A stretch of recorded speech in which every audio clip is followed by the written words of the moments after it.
Кязим Мичиев – один из основоположников карачаево-балкарской поэзии и литературного языка, философ и гуманист. Родился в октябре 1859 года в высокогорном ауле Шикы Кабардино-Балкарии. Его отец был прославленным мастером, знал многие ремесла. Вместе с братьями Кязим с детства помогал отцу в кузнице.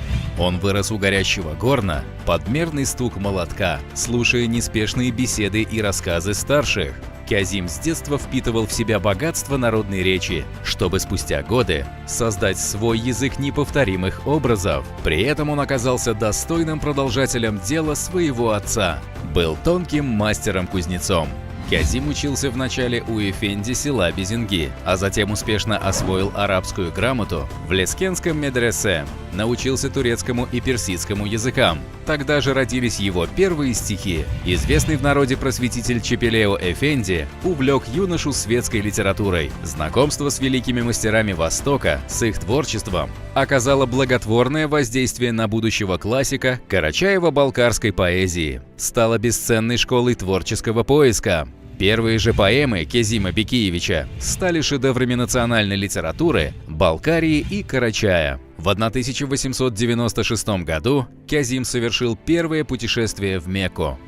«Багдад посетил я, увидел Стамбул. Я в Мекке от тягот пути отдохнул. Но мне показалось, что вновь я родился, когда возвратился в мой бедный аул». Кязим Мичиев был выразителем жизненной драмы простого народа. Силой своего слова и авторитетом среди людей он всегда выступал в защиту обездоленных и слабых. Вся его поэзия проникнута правдой, мудростью и глубокой человечностью.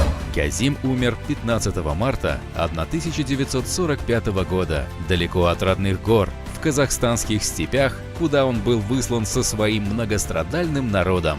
Желание поэта быть похороненным на родной земле сбылось спустя десятилетия. В 1999 году останки Кязима Мичиева были перевезены и преданы земле в Нальчике.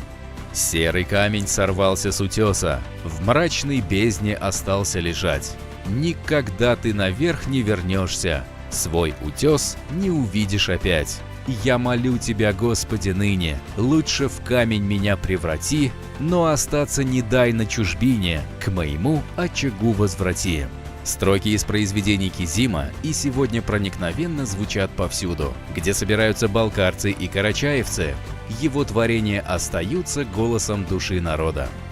Помним и гордимся.